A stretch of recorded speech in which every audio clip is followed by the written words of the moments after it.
आपण पाहतोय की पंतप्रधान नरेंद्र मोदी हे आता सीपी राधाकृष्णन यांचा उमेदवारी अर्ज दाखल करण्यासाठी आता दाखल झालेले आहेत। आपण पाहतोय संरक्षण मंत्री राजनाथ सिंह, केंद्रीय गृहमंत्री अमित शाह सुद्धा या ठिकाणी उपस्थित आहेत। भाजपचे राष्ट्रीय अध्यक्ष जे.पी. नड्डा हे सुद्धा या ठिकाणी आता उपस्थित आहेत।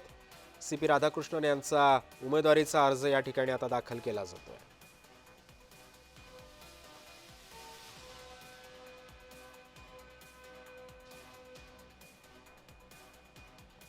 सीपी राधाकृष्णन हे रालोआचे उमेदवार आहेत। मोदींच्या हस्ते आता तो अर्ज जो आहे तो आता दाखल केला जातोय।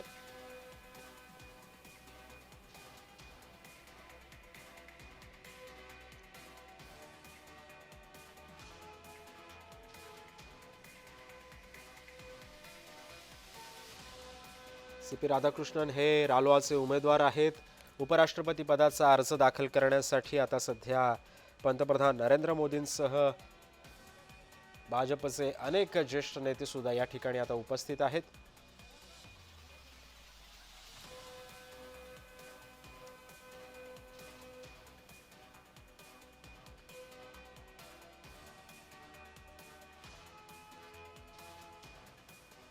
सीपी राधाकृष्णन यांचा उमेदवारी अर्ज आज दाखल झालेला आहे। उपराष्ट्रपती पदासाठी निवडणुकीसाठी सध्या आता मोर्चे बांधणी रालोआकडून सध्या सुरू आहे। एक बैठक सुद्धा काल घेण्यात आलेली होती। या बैठकीची जबाबदारी बैठकीमधून त्यांनी अनेक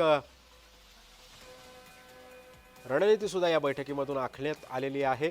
सोबतच या निवडणुकीची जबाबदारी पंतप्रधान नरेंद्र मोदींनी राजनाथ सिंह यांच्याकडे दिलेली आहे। उपराष्ट्रपती पदाच्या निवडणुकीची जी काही धुरा आहे ती आता राजनाथ सिंह सांभाळत आहेत। सीपी राधाकृष्णन हे या उपराष्ट्रपती पदाचे हे उमेदवार आहेत। रालोआकडून सध्या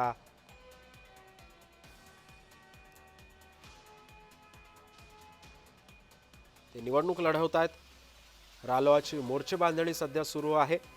पंतप्रधान नरेंद्र मोदींच्या हस्ते त्यांनी आज अर्ज दाखल केलेला आहे। सीपी राधाकृष्णन यांनी आता आपला उमेदवारीचा अर्ज दाखल केला आहे।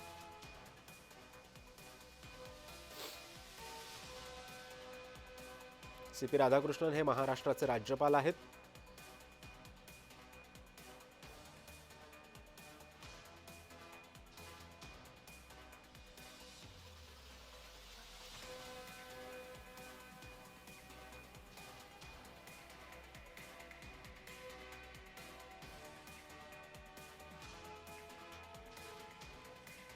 उपराष्ट्रपती पदाची निवडणूक आता जाहीर झालेली आहे आणि याच पार्श्वभूमीवरती उपराष्ट्रपती पदाच्या निवडणुकीच्या पार्श्वभूमीवरती त्यांनी आता सीपी राधाकृष्णन यांनी आपला उमेदवारीचा अर्ज दाखल केला। संरक्षण मंत्री राजनाथ सिंह यांच्याकडे या निवडणुकीची जबाबदारी देण्यात आलेली आहे।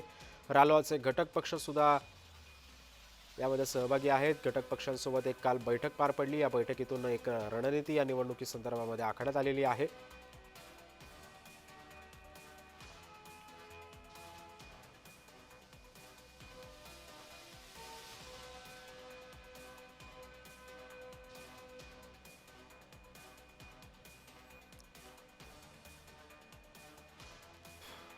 सीपी राधाकृष्णन यांनी आपला उमेदवारीचा अर्ज जो आहे तो आता दाखल केलेला आहे।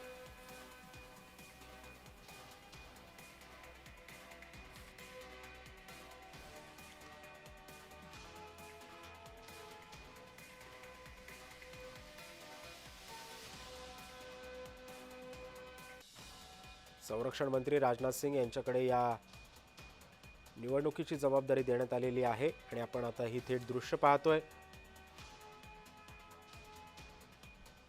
सीपी राधाकृष्णन यांचा उमेदवारी अर्ज आता दाखल झालेला आहे। काँग्रेस आघाडीकडून सुद्धा उमेदवार जाहीर करण्यात आलेला आहे।